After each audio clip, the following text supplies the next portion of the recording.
La chaîne Faisons-nous peur a été démonétisée en novembre 2025.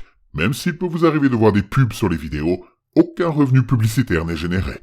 N'ayez pas peur de soutenir la chaîne à travers des donations ponctuelles, mensuelles ou des achats de très longues narrations sur le site Buy Me a Coffee. Votre soutien est essentiel pour l'avenir de la chaîne. Affreusement vôtre, la ruse.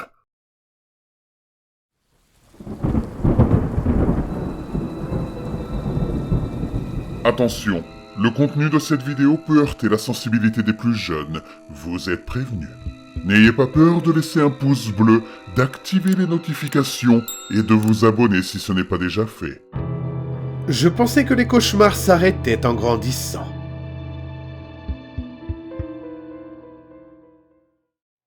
Les choses qui hantent le plus un homme ne sont généralement pas les choix qu'il a faits, mais plutôt ceux qu'il n'a jamais faits. J'ai vécu certains des pires enfers que vous pouvez imaginer. 9490 pour être exact. Chaque nuit, quand je m'allonge pour dormir, je prie toujours pour la même chose. Dormir sans rêve. Chaque nuit est exactement la même. Tout a commencé il y a 26 ans, quand j'avais 10 ans. La première fois que ce cauchemar s'est emparé de mon sommeil, je rentrais chez moi après la pire journée de ma vie. Mon père m'avait emmené dans un parc aquatique. Ce n'était pas grand-chose, juste quelques jets d'eau qui jaillissaient du sol pour que les enfants puissent courir dessous et se rafraîchir. On était pauvres quand j'étais enfant, et on n'avait jamais les moyens d'aller dans de grands parcs aquatiques. Mais ce petit espace avec des jets d'eau était toujours amusant. Enfin, jusqu'à ce jour-là. Je me souviens courir sous les jets, insouciant, profitant du soulagement que procurait l'eau fraîche sur ma peau brûlée par le soleil. Il y avait quelques autres enfants, mais je ne leur prêtais pas vraiment attention. J'ai toujours été un peu solitaire, même enfant. « Kyle, allez champion, il est temps de rentrer !» dit mon père depuis le banc un peu plus loin. « Oh, allez papa, encore un peu !» plaidai-je, sans remarquer la petite fille qui s'approchait de moi depuis l'autre côté. « 5 minutes de plus !» répondit-il en souriant. Quand je me retournai vers le jet d'eau, heureux d'avoir obtenu du temps supplémentaire pour m'amuser, je me retrouvai face à une petite fille à moins de 30 centimètres de moi. Mon cœur faillit sortir de ma poitrine quand je vis son visage. Il était en décomposition. Ses yeux enfoncés dans leurs orbites, entièrement blancs, et sa bouche grande ouverte.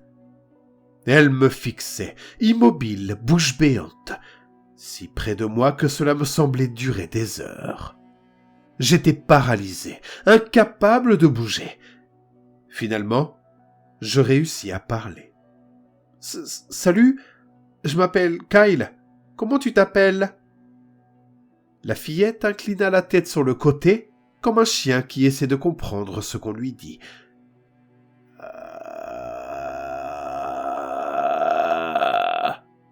Lâcha-t-elle dans un l'oral. Son souffle frappa mon visage. Il sentait la fumée et les cheveux brûlés.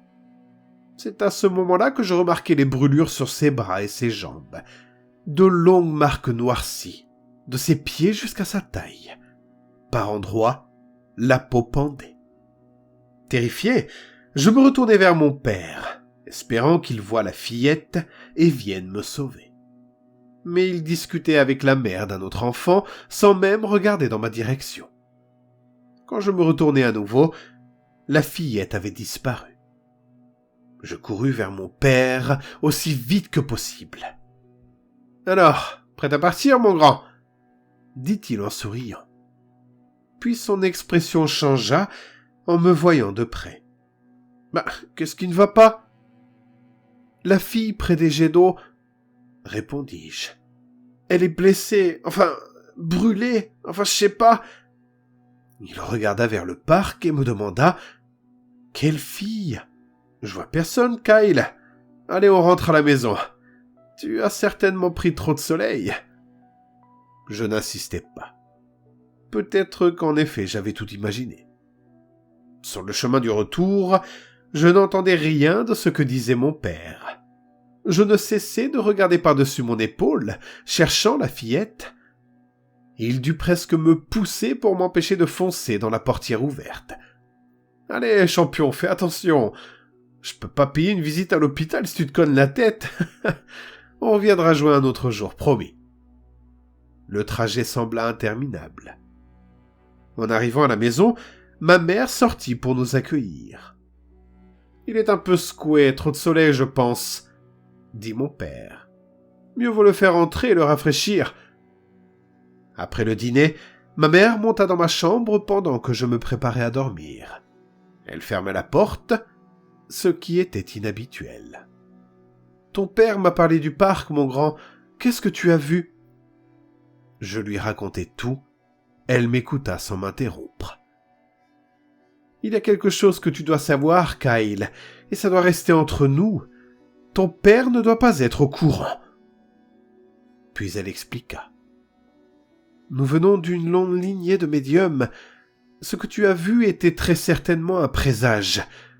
Ce n'est pas trop grave puisqu'elle ne t'a pas touché, mais ces présages ne sont jamais bons. Cette fillette est très certainement morte dans un incendie, et elle est venue à toi parce que tu attires les esprits. » Elle m'avertit alors des phénomènes à venir. Lumière qui vacille, ombre, voix, et surtout les rêves. Ces rêves ont commencé cette nuit-là. Je rêve d'une maison en feu, au 322 James Street, et je suis pompier. Une fillette est piégée à l'étage, je la trouve, mais je n'arrive jamais à la sauver. Le toit s'effondre, les flammes nous engloutissent, et nous mourons. Et je me réveille toujours au même moment. Cela fait 26 ans que ça dure, le même rêve, le même présage chaque nuit. Et aujourd'hui, alors que j'écris ces lignes, j'entends l'alarme retentir dans la caserne. Incendie de structure. Tous les véhicules doivent répondre. Adresse 322 James Street.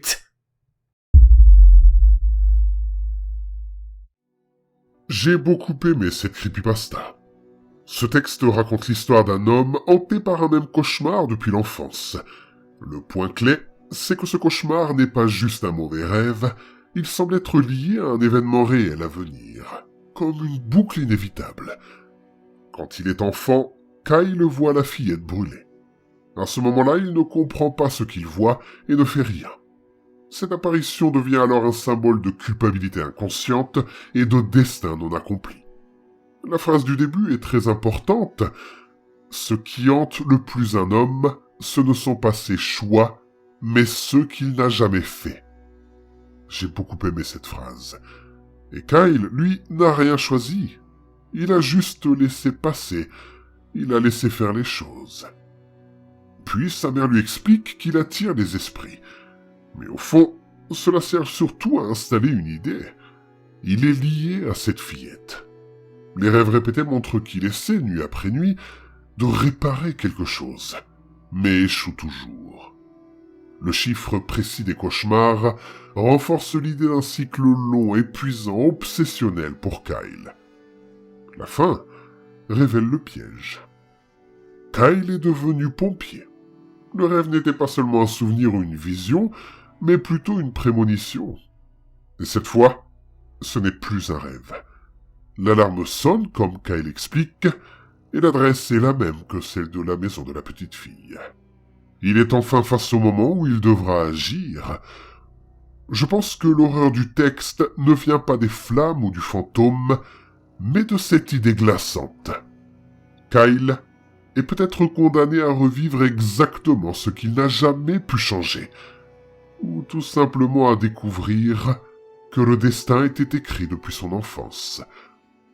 C'est une creepypasta sur la fatalité, la répétition et la peur de ne jamais pouvoir sauver ce qui compte vraiment. Et l'impuissance est l'un des pires sentiments qu'un humain peut ressentir.